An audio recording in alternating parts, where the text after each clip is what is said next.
ഇപ്പം മാർക്കറ്റിൽ ഒരു സിറ്റുവേഷൻ നടന്നു കഴിഞ്ഞിട്ടുണ്ട്. അതായത് നിങ്ങൾ നോക്കണം, ഗോൾഡ് കയറിയത് വാർ നടക്കാനായിട്ട് പോകുന്നുണ്ട് എന്നുള്ളൊരു ടെൻഷൻ നിൽക്കുമ്പോഴാണ് ഗോൾഡ് പ്രൈസ് കയറിയത്. ഇപ്പോൾ ആ ആക്ഷൻ നടന്നു കഴിഞ്ഞാൽ മാർക്കറ്റ്, ഇതിപ്പോൾ എൻ്റെ വ്യൂ മാത്രമാണ്, നാളെ ഇത് തെറ്റാം ശരിയാകും. പക്ഷേ ഈ ഒരു വ്യൂ നിങ്ങൾ മനസ്സിലാക്കി വെച്ചാൽ ബാക്കിൽ ഇതിന് മുന്നേ മാർക്കറ്റ് റിയാക്ട് ചെയ്ത കാര്യങ്ങൾ വെച്ചിട്ടാണ് ഞാൻ പറയുന്നത്. ഇതിന് മുന്നേ എനിക്ക് തോന്നുന്നു 2022-23 സമയത്ത് പലസ്തീന് ഇസ്രായേൽ കയറി അറ്റാക്ക് നടത്തിയതിന് ശേഷം ഇസ്രായേൽ തിരിച്ചടിച്ചപ്പോൾ മാർക്കറ്റ് ഇതുപോലെ തന്നെ ഏതോ ശനിയാഴ്ച ഞായറാഴ്ചയാണ് അറ്റാക്ക് നടന്നത്.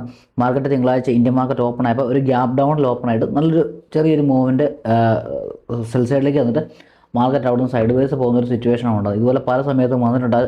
ആക്ഷൻ നടന്നു കഴിഞ്ഞാൽ മാർക്കറ്റ് പിന്നെ അതിന് വലിയ വില കൊടുക്കുന്നതായിട്ട് കണ്ടിട്ടില്ല. അതുകൊണ്ട് ബ്ലൈൻഡ്ലി നമ്മൾ ബൈ എടുക്കുക, സ്റ്റോപ്പ് ലോസ് ഇല്ലാതെ എത്ര വേണം റൈഡ് ചെയ്യാനുള്ള മൈൻഡിൽ ബൈ എടുക്കുന്ന പരിപാടികൾ നമ്മൾ നിർത്തുക.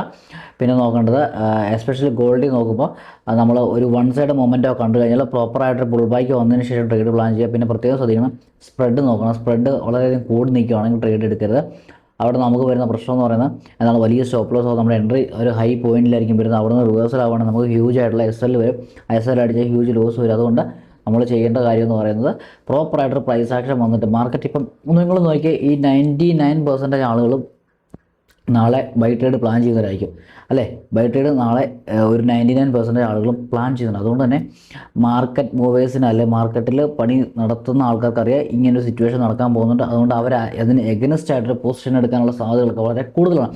ഈ ഒരു സിറ്റുവേഷൻ ഞാൻ തൊട്ട് മുന്നേ പറഞ്ഞ ഒരു സിനാരിയോ നടന്നു കഴിഞ്ഞാൽ മാർക്കറ്റ് അതിനെ എങ്ങനെയാണ് റിയാക്ട് ചെയ്യുന്നത് എന്നും കൂടെ മനസ്സിലാക്കിയിട്ട് വേണം നമ്മൾ ട്രേഡ് പ്ലാൻ ചെയ്യാനായിട്ട്. പിന്നെ ഇപ്പം ഇറാനുമായിട്ടുള്ള ഒരു ചർച്ച നടത്താനുള്ള സിറ്റുവേഷൻ വരുന്നുണ്ട്. അതുകൊണ്ട് തന്നെ നമ്മൾ എല്ലാ കാര്യവും പ്ലാൻ ചെയ്തിട്ട് നമ്മുടെ പ്രോപ്പറായിട്ടൊരു സെറ്റപ്പിൽ വന്നാൽ മാത്രം ട്രേഡ് പ്ലാൻ ചെയ്യുക. ഇത്രയും കാര്യങ്ങളാണ് ഇമ്പോർട്ടൻ്റ് ആയിട്ട് പറയാനുള്ളത്.